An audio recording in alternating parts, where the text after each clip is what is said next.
E aí, gente, tudo bem? Eu me chamo Gabriel Sanches e estou aqui para mais um vídeo na série Conhecendo os Líderes e vamos nessa. Como foi minha infância? Minha infância foi uma infância marcada por muitas viagens, né? Eu nunca parei em um lugar certo, nunca parei em uma cidade certa para morar, né? O máximo de tempo que eu passava em uma cidade era uns 3 anos, 5 anos no máximo, né? E a cidade que eu passei mais tempo, mesmo tendo nascido em São Paulo, com 2 anos eu vim aqui para Petrolina e fiquei mais tempo aqui, né? Com 2 anos até os 10 anos mais ou menos eu fiquei aqui junto com meus pais. E desde 2007 a gente frequenta aqui a Verbo, né? Ainda quando era lá na Ambiental, lá perto da Praça da Ambiental, ali onde tinha um acarajé. E a gente frequentou desde sempre com o pastor Policarpo ali. A gente não chegou a pegar o tempo em que era o pastor Washington, né, que fundou aqui a igreja, mas a gente chegou com o pastor Policarpo e ficamos aqui até o 2012, mais ou menos, em que a gente voltou para São Paulo, né? E moramos lá em uma cidade, na minha cidade natal, que é Catanduva, de 2012 até 2014.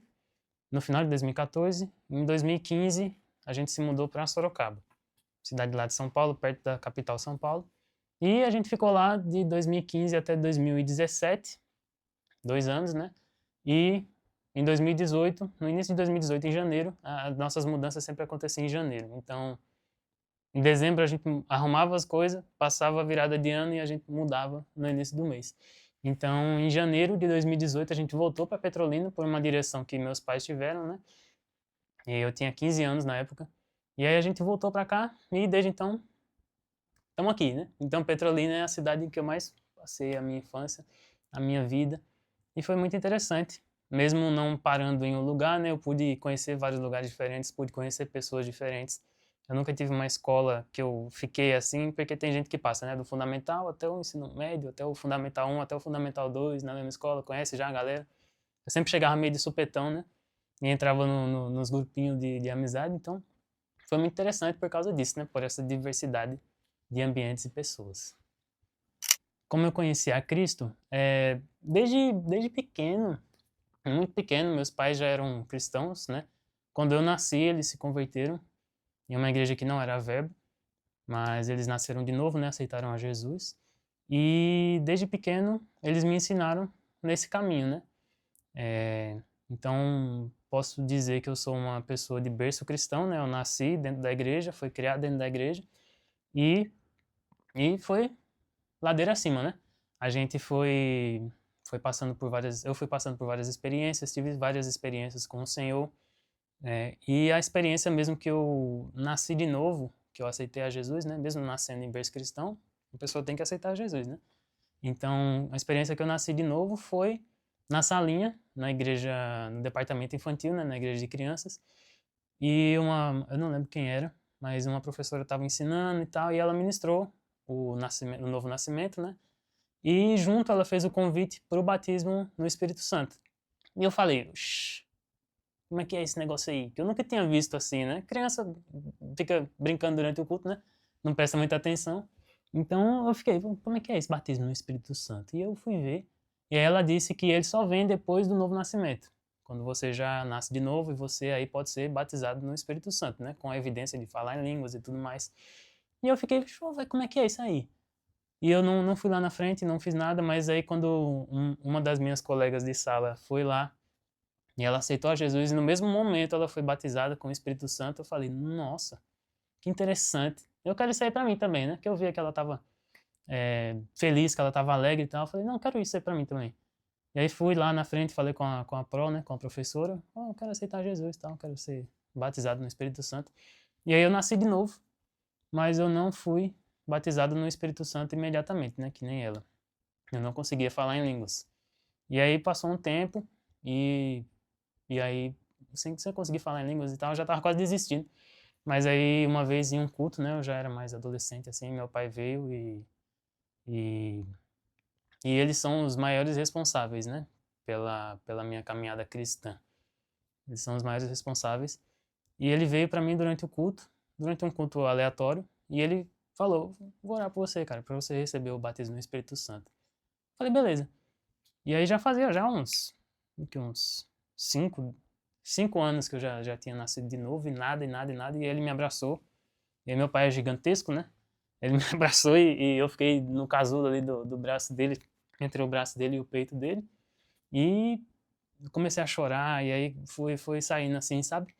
E aí foi assim que iniciou-se de fato, né, a minha carreira com Cristo, a minha vida com Cristo. Eu conheci a Cristo desde que eu era pequeno, né? Mas aí minha vida foi sendo marcada por experiências mais e mais poderosas conforme o tempo foi passando. Se eu já tive alguma experiência que mudou totalmente a minha visão de Deus, já. Foi muito interessante. A gente estava em um evento lá em Taubaté. Se eu não me engano, o nome era Adora a Deus, alguma coisa assim. E era na igreja do pastor Eliezer, né? E a gente foi nesse evento. Eu, meu pai, minha mãe e minha irmã, Heloísa. A gente foi nesse evento e, como quem não quer nada, né? Tava lá assistindo a palavra e aí, do nada, eu tive uma experiência que foi muito interessante. Tava tendo um mover do espírito, né? A galera tava dançando, rindo, chorando, pulando. E aí, em um determinado momento, enquanto eu observava aquilo, eu falei, vou fechar os olhos aqui, né? Pra eu orar e tal. E aí eu fechei os olhos, e aí foi passando o tempo, e aí eu senti uma mão no meu ombro. Senti como se fosse alguém puta na mão no meu ombro, assim. E eu falei, ué, quem tá com a mão no meu ombro? Não vou abrir o olho, né? Pra não dizer que eu não tô no espírito, né? Dizer, o irmão tá na carne, tá aí com o olho fechado e tal. Pensamento de criança, né? Eu falei, não vou abrir o olho, tá? Não vou abrir o olho, não vou abrir o olho. Mas aí, em determinado momento, aquela mão ficou lá. E eu falei, bicho, a pessoa tá aqui pra sempre e vai ficar com a mão pra sempre aí. Vou abrir o olho pra ver quem é. Eu abri assim e tal. Não tinha ninguém. Ué, bizarro. Vou fechar o olho de novo. Aí fechei o olho, mas eu continuei sentindo aquela mão. E eu vou fechar o olho de novo.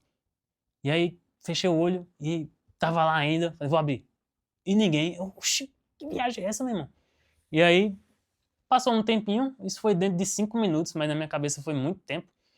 E aí eu fechei o olho e aí essa experiência que eu tive, ela durou por volta de 5 minutos. Na minha cabeça foi muito tempo, mas durou ali. Depois que eu fui pensar, eu falei, vai, só 5 minutos. Pra mim foi 1 hora, sei lá, com aquela pessoa com a mão no meu ombro. E aí, enquanto eu tava lá, eu fechava o olho, abria e não via ninguém. Aí eu fechava de novo, abria o olho, não via ninguém. Olhei pra trás pra ver se a pessoa tava atrás de mim, né? Não tinha. Olhei pro lado, nada. Falei, que é isso, bicho? E eu só sentia essa mão no meu ombro quando eu fechava o olho. Falei, meu irmão, o que tá acontecendo, bicho? E aí eu fechei o olho e eu falei, Senhor, o que tá acontecendo? O que é essa mão no meu ombro? Eu devo repreender, é um encosto, eu devo repreender em nome de Jesus? E aí eu tive como uma visão, né? Foi algo muito impactante para mim, né? Porque foi um momento assim, eu acho que foi a única visão que eu tive na minha vida, eu nunca tive outra visão.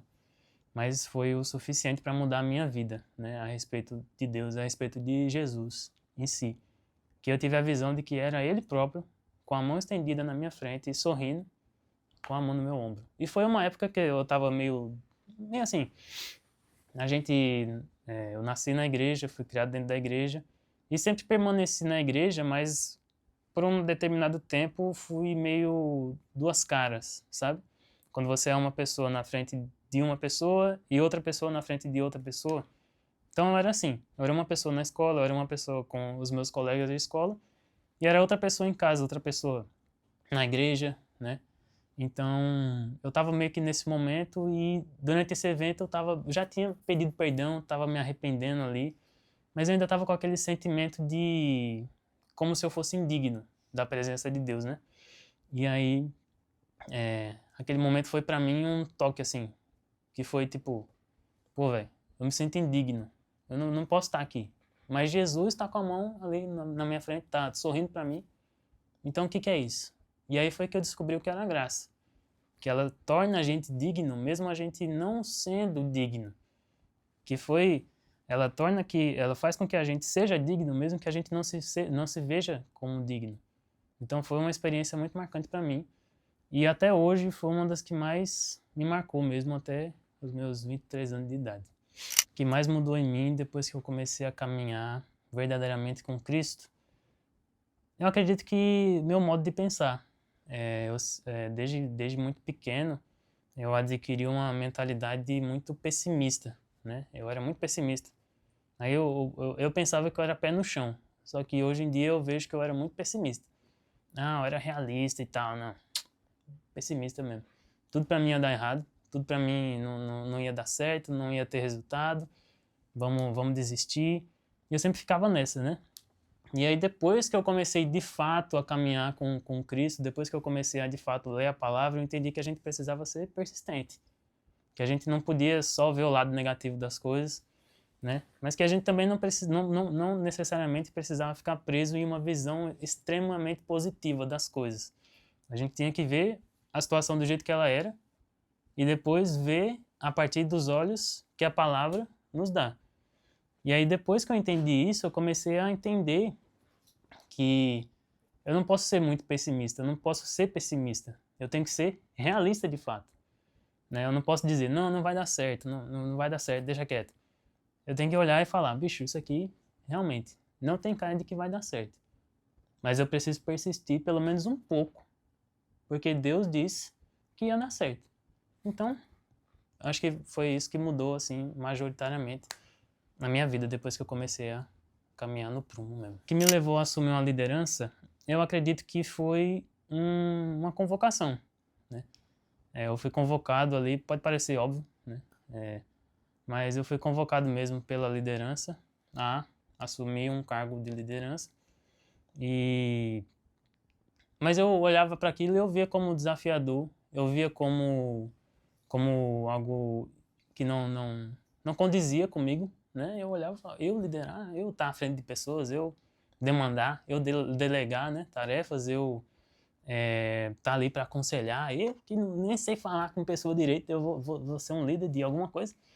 E aí, mas aí eu, desde cedo, desde que eu comecei a, de fato, caminhar no prumo certo, no caminho certo, eu aprendi que a nossa liderança, ela carrega consigo bagagens que a gente não carrega. Ela viu coisas e viu potenciais se transformando no que são hoje que a gente muitas vezes não enxerga. E aí eu olhei para aquilo e eu falei, não, de fato, eles devem estar certos, né? E aí o tempo foi desenvolvendo e tal. E eu assumi uma liderança, assumi a liderança de departamento e frutifiquei, né? As coisas deram certo, porque eu não confiei no meu potencial. Eu não confiei somente no meu potencial, você precisa confiar no seu potencial. Mas eu não confiei somente no meu potencial, mas eu confiei principalmente na convocação da minha liderança. Porque eu sabia que eles tinham sabedoria mais que a minha, eles tinham histórias, né? Eles tinham vivência mais profunda que a minha. Então, eu assumi uma liderança por conta disso. E deu tudo certo. E continua dando, graças a Deus. Se eu já me senti não pertencente à igreja, já, bastante. Muitas vezes. Como eu contei, né, a experiência que mais me marcou, né? Eu estava naquele momento me sentindo indigno. Eu não me sentia pertencente ao ambiente de igreja. Não me sentia pertencente em nada que tenha relação a Cristo, na verdade, né? Mas, graças a Deus, isso mudou. E aí eu entendi que independente de a gente achar que a gente não pertence, independente de a gente achar que a gente não tá que a gente não foi feito para aquele lugar por conta dos nossos erros, por conta das circunstâncias da vida, entendi que Jesus Cristo ele veio e morreu por nós, sabendo que isso aconteceria. Ele sabia, mas mesmo assim ele veio e morreu por mim, por você. E aí eu me sentia muito indigno e até hoje eu luto com esse tipo de sentimento, né? Mas hoje eu tenho essa mentalidade, né? Essa ideia de que Cristo veio e morreu, se sacrificou, mesmo ele não querendo, porque a Bíblia diz, né, que ele, lá no Monte das Oliveiras, antes dele ser entregue aos romanos, ele disse, Senhor, passa de mim esse cálice, se for da sua vontade. Então Jesus ele estava ali passando por uma situação de extremo estresse, né? A Bíblia diz que ele suou sangue. Então, mesmo ele não querendo passar por aquilo ali, vivendo naquele momento como humano, ele, e sabendo de tudo que a humanidade faria, apesar do sacrifício dele, ele veio e se sacrificou. Então eu falei, não importa se eu me sinto indigno ou não. Ele sabia, e ele mesmo assim ele fez. Então eu vou ficar lá, vou fazer minhas coisinhas e tal. e minha cabeça se resolve depois, aí é com ela. Mas eu tô lá. Como eu lido com a timidez e com a solidão? Uma pergunta muito boa. Eu sempre, desde criança, eu fui uma pessoa muito tímido, muito tímida, né? Fui uma pessoa muito tímida. E eu não sabia falar com pessoas, né? Até hoje eu gaguejo um pouquinho quando eu vou falar com uma pessoa que eu não tenho muito costume, né? Que eu não tenho muito convívio. Mas, assim, como eu lidei, foi simples. É uma maneira muito simples de você lidar com timidez. É só você se expor. Você se expõe. Ah, como é que eu vou me expor? Gravando um vídeo, que nem esse que eu tô gravando agora. Pega o celular, bota lá, ia no story, fala, e aí, tá, fala umas baboseiras. E aí, com o tempo, você vai perdendo essa questão da timidez, né? Na primeira vez que me chamaram para ministrar, nos adolescentes, meu irmão, foi uma pregação que, assim, foi 30% palavra e 70% né. Porque tudo que eu falava era né, né, né, né, né. E era tremendo. Eu não bebi água na primeira ministração que eu fiz, porque eu fiquei com medo de pegar na jarra e derrubar. Porque eu ficava assim. E eu falei, não, eu não vou beber água não. Porque já segurando o microfone eu já tava tremendo. Então, eu acredito que a melhor maneira de você lidar com a timidez é se expondo, né? Indo falar com pessoas que você não conhece, né? Participar de um GC é bom por causa disso, porque você vê ali as pessoas, o grupo que você não faz parte, um grupo que você não conhece intimamente, e você vai, conversa, puxa assunto e tal, tenta desenvolver uma conversa. Então foi assim que eu lidei com a timidez e é assim que eu lido com ela até hoje, porque se eu deixar, eu me isolo, entro no meu casulo e fico lá. Mas eu não posso fazer isso, né? Porque Jesus Cristo ele nos chamou para influenciar. Então, como é que eu vou influenciar se eu ficar preso dentro de uma bolinha, né?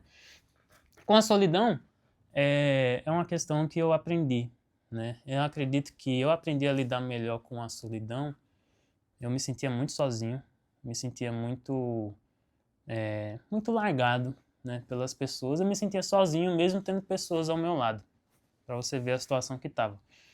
E eu acredito que eu aprendi a lidar com a solidão entendendo que estar sozinho fisicamente ou dentro da sua cabeça pode ser algo positivo.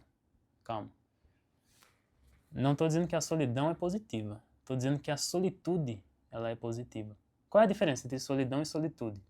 Solidão é um sentimento negativo, que você está ali sozinho e você se colocou naquela situação, ou então as circunstâncias deixaram você daquele jeito, imaginando que ninguém está ali por você, vendo que, bicho, só tem eu na minha vida, só tem eu e nem de mim eu gosto. Então tá horrível, o que eu vou fazer? Né? Então, e a solitude, a diferença entre solidão e solitude é que solitude é algo voluntário, você escolhe estar ali naquele lugar, você escolhe estar num lugar em que não tem ninguém, você escolhe estar sozinho naquele momento, né? Então aprendi lidando com isso, entendendo a diferença entre essas duas coisas. E como é que eu gosto? Como é que eu quero ficar sozinho? Porque pra mim não faz sentido ficar sozinho. Eu não gosto de ficar sozinho, por que eu vou escolher ficar sozinho? Porque é bom, é benéfico, né? Você entende muitas coisas sobre você. E o melhor de tudo, que quando você fica fora da companhia das outras pessoas, quando você fica fora da companhia ali de livros, de música, de séries, de filmes, não sei o quê, você abre mais espaço na sua mente para você ouvir aquilo que Deus quer falar para você. Então, eu aprendi a lidar com a solidão, entendendo a diferença entre solidão e solitude. Comecei a encarar, olhar para dentro de mim mesmo, né, fazer uma questão mais introspectiva e ver o que tem dentro de mim, tal, lidar com isso ali do meu jeito, dentro da minha própria cabeça e entendendo que nesses momentos é onde a gente pode mais ouvir a voz de Deus, é onde a gente pode mais ouvir ali a direção que Ele tem pra gente, o que Ele tem a respeito de nós, né? O que Ele diz a respeito de nós, o que Ele sabe a respeito de nós, porque Ele sabe de muitas coisas que a gente não sabe sobre nós mesmos. Então eu aprendi a lidar com esse sentimento de solidão nisso, né? Até porque a gente nunca está sozinho mesmo, né?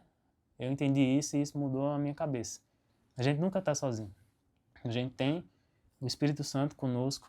E o Espírito Santo, sendo ele Deus e Jesus, nós temos 3 pessoas que são as mais poderosas do universo do nosso lado. Então você não está sozinho. Eu nunca estou sozinho. Você nunca está sozinho. Então é bom a gente entender isso, né? E foi assim que eu aprendi a lidar com a timidez e com a solidão. Se eu já pensei em desistir da liderança e por que eu não desisti? Então, como é que eu digo que já? Eu acredito que todo mundo que assumiu um cargo de liderança, né? Todo mundo que assumiu um cargo de liderança ali, um cargo de autoridade a mais, já quis desistir. Por quê? Porque se acha insuficiente, porque se acha incapaz, porque acha que tem muita demanda, muita coisa para fazer, muito espaço para cobrir e você ali na sua capacidade não dá certo, não vai dar certo e tal. E aí você pensa em desistir. Mas aí você lembra, por que que eu tô aqui?